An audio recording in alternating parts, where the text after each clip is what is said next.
Réfléchir à des solutions meilleures pour le développement économique au Cameroun est l'objectif phare des experts et acteurs économiques du Cameroun qui se sont réunis à Yaoundé à l'occasion de la Finance Week organisée par Ecomatin.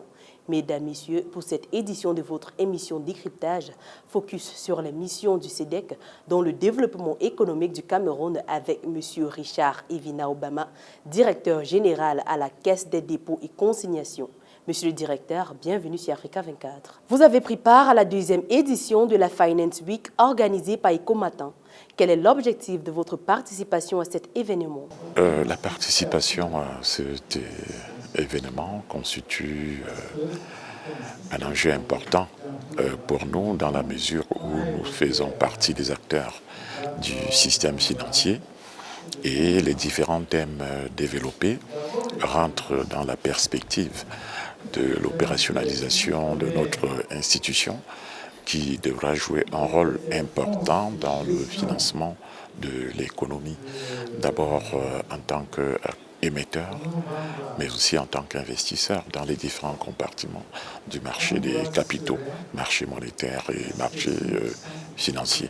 Monsieur le directeur général, pouvez-vous nous dire quel est le rôle exact de la SEDEC dans l'économie du Cameroun? Alors, il s'agit d'une structure qui est chargée de recevoir, de conserver, de sécuriser et de fructifier un certain nombre de fonds et avoirs en vue de les orienter vers des investissements publics et l'accompagnement des politiques publiques.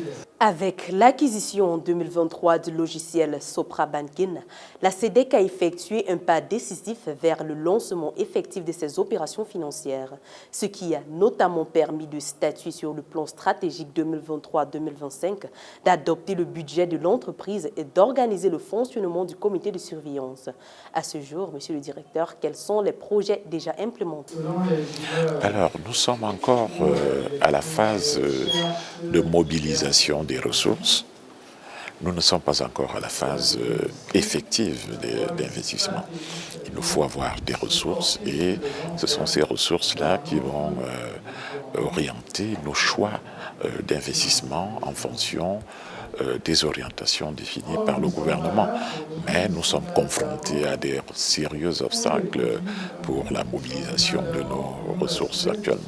La SEDEC étant au milieu des autres entités publiques en charge des investissements, quelle stratégie implémentez-vous pour mieux assurer l'allocation effective des ressources de l'État? Alors la première des choses, c'est le dialogue. Nous essayons d'avoir une approche participative pour que les différents dépositaires, c'est-à-dire les différents acteurs au sein desquels sont logées nos ressources, puissent les transférer en fonction du décret du Premier ministre chef du gouvernement. À côté de cette approche participative, nous essayons de sensibiliser les différents dépositaires qui doivent transférer les ressources, mais nous disposons aussi des moyens coercitifs, mais dont nous n'avons pas encore commencé à faire usage. Quelles difficultés rencontrez-vous dans l'implémentation de ces projets? Alors, la première difficulté, c'est la résistance des acteurs qui étaient déjà habitués à utiliser cette manne financière que sont les ressources dévolues à la Caisse de dépôt et consignation, mais à force de sensibilisation, ils essaient de comprendre. Mais la plus grosse difficulté, c'est celle qui nous vient paradoxalement des institutions de la communauté, telles que la BEAC, telles que la COBAC, qui font fi des textes qui régissent la communauté pour s'ingérer dans une matière qui relève de l'ordre juridique interne. Les dépôts et consignations, c'est un service public qui est régi par les instruments de l'ordre juridique interne. Nous ne comprenons pas pourquoi la COMAC, par une lettre, a interdit aux banques de transférer les avoirs en déshérence qui relèvent des ressources de la Caisse de dépôt et consignation. Nous ne comprenons pas pourquoi la BEAC appuie cette démarche sans base juridique de la COBAC. Et nous ne comprenons pas, au moment où la problématique centrale de notre système financier est celle de la diversification des produits, la diversification des acteurs. Au moment où le Cameroun décide de mettre en place une structure qui viendra apporter de la liquidité, de l'animation au marché des capitaux, nous ne comprenons pas pourquoi des institutions comme la BEAC et la COBAC constituent aujourd'hui les premières entraves à l'opérationnalisation de la Caisse de dépôt et consignation, alors que ce sont ces institutions qui devraient plutôt encourager la mise en place et l'opérationnalisation de cette structure. Cette attitude, ces agissements sont de nature à faire perdre de l'attractivité et de la crédibilité à la place financière de l'Afrique centrale. Il faut voir comment on est en avance en Afrique de l'Ouest. En Afrique de l'Ouest, le système financier fonctionne, les marchés financiers fonctionnent, les caisses de dépôt fonctionnent normalement.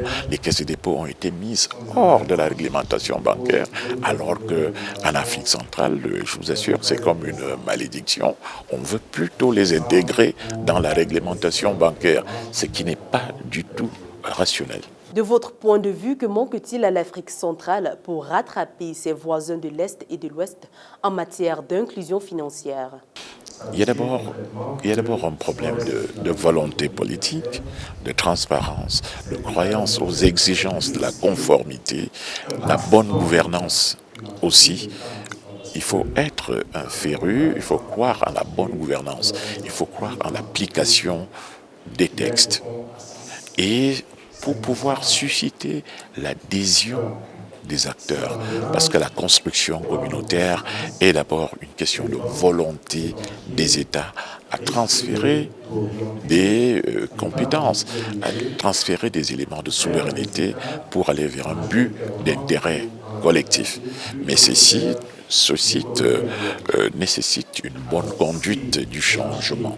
Et la bonne conduite du changement, c'est d'abord des hommes qui croient en un projet et des hommes qui mettent tous les moyens, toutes les ressources pour l'atteinte des objectifs fixés par la communauté. Monsieur Richard Evina Obama, merci d'avoir répondu aux questions d'Africa 24. C'est moi qui vous remercie. Mesdames, Messieurs, ici s'achève votre émission Décryptage. L'information continue sur Africa 24.